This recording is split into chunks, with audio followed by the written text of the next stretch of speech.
দশমীর শুভেচ্ছা জানিয়ে আজকের ভিডিওটা এখান থেকেই শুরু করছি। সকাল থেকে অনেক কিছু ঘটে গেছে যেগুলোকে আমি ক্যামেরাবন্দি করিনি, কারণ সারাক্ষণ শুয়ে শুয়ে আমি ল্যাদ খেয়ে গেছি। তো যাই হোক, অনেকক্ষণ পর স্নান করে নিয়ে তারপর আমি রান্নাঘরে যাচ্ছি আর তোমাদেরকেও দেখাচ্ছি ওখানে কী হচ্ছে। তো রান্নাঘরে এসে দেখলাম যে এখানে বিরিয়ানির প্রস্তুতি চলছে, আর বিরিয়ানির ফুল রেসিপি আমার চ্যানেলে একটা দেওয়া আছে, তোমরা চাইলে সেখানে দেখে নিতে পারো। আর এই বিরিয়ানিটা হয়েছিল একটু অন্যরকম পদ্ধতিতে। এখানে বিরিয়ানিটা করছিল আমার বড় মেসো, আর এখানে মা আর বাবাও ছিল, দুজনে মিলে মেসোকে হেল্প করছিল। তো সব কিছু এখানে রেডি হয়ে গেছে, এবার শুধু বিরিয়ানিটা দমে দেওয়ার জন্য তারই প্রস্তুতি পর্ব চলছে। এখন অনেকেই আছে যারা বিরিয়ানি পছন্দ করে না, তো তারা কারা আমাকে একটু জানিয়ে। তো কিন্তু আমার বিরিয়ানি খুবই ভালো লাগে, খুবই পছন্দ। তো যাই হোক, এখানে ফাইনালি আমাদের বিরিয়ানিটা পুরোপুরি রেডি হয়ে গেছে, এবার শুধু দমে বসানোর জন্য পালা। বিরিয়ানি হাঁড়ির মুখটা এইভাবে আটা দিয়ে চারপাশ থেকে আটকে দেওয়া হচ্ছে, যাতে এর ভিতরে ভাপটা বাইরে বেরিয়ে না যায়, সেই জন্য ভালো করে আটা দিয়ে আটকে দেওয়া হলো। তারপর একটু ওভেনে ভাপ দেওয়ার জন্য বসানো হলো।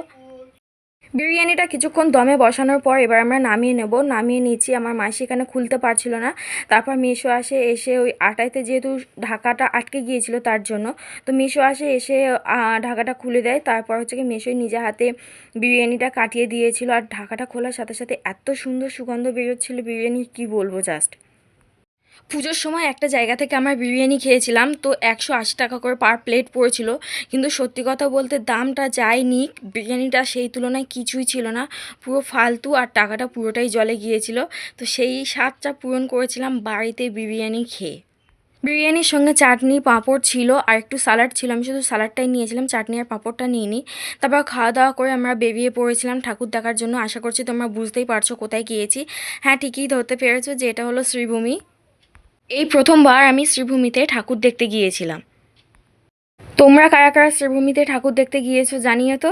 আমি প্রথমে ওই লোকেশনটা দেখে ভেবেছিলাম যে ওর আশেপাশে হয়তো কোথাও একটু হবে থিমটা, তারপর দেখলাম যে না, ওখান থেকে বেশ কিছুটা ভিতরে। তো ফাইনালি আমরা সেই মণ্ডপের সামনেই চলে এসেছি, এবার আস্তে আস্তে ভিতরে যাওয়ার পালা। আর এটা ছিল দশমীর দিন, দশমীর দিনও এই পরিমাণেই ভিড় হয়েছিল ওখানে। পিতলের ঘট আর ডাবটা তো তোমরা দেখতেই পেয়েছো, আমিও জীবনে এই প্রথমবার অত বড় পিতলের ঘট, ডাব আর কলা গাছ দেখলাম। তো একটা ঠাকুর দেখার জন্য অনেকটা দূর চলে এসেছি শ্রীভূমিতে। তো যাই হোক, এখানে ঠাকুরটা আমাদের মোটামুটি দেখা হয়ে গেছে, এবার এখান থেকে আমরা বেরিয়ে যাব। এখান থেকে বেরিয়ে দেখছি কোন নেক্সট লোকেশনে যাওয়া যায়, তারপর তোমাদের সাথে শেয়ার করছি।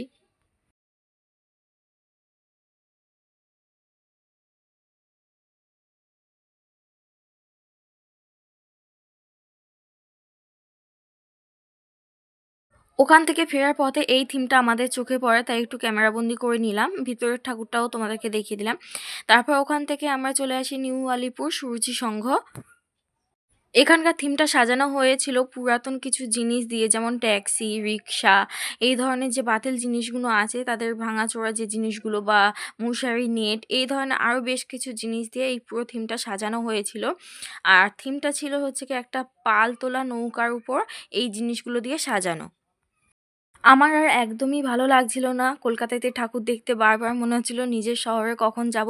তো যে এনার্জি নিয়ে আমি বেরিয়েছিলাম সেটা খুব তাড়াতাড়ি আমার শেষ হয়ে গিয়েছিল, আমার একদমই ভালো লাগছিল না এখানে আর বেশিক্ষণ দাঁড়িয়ে থাকতে। কিন্তু কি করব, সামনে যে পরিমাণে ভিড়। তো চলো আস্তে আস্তে ভিড় ঠেলে সামনের দিকে যাই, গিয়ে প্রতিমাটা দর্শন করি।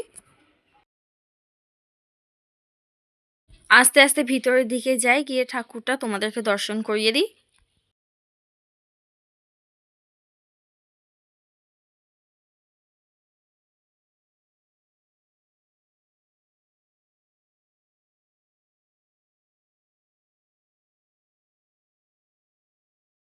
সুরুচির সঙ্গে প্রতিমা দর্শন হয়ে গিয়েছে, এবার এখান থেকে আমরা বেরিয়ে যাব, আর অন্য কোথাও নয়, এবার নিজেদের বাড়িতেই যাব। তো চলো।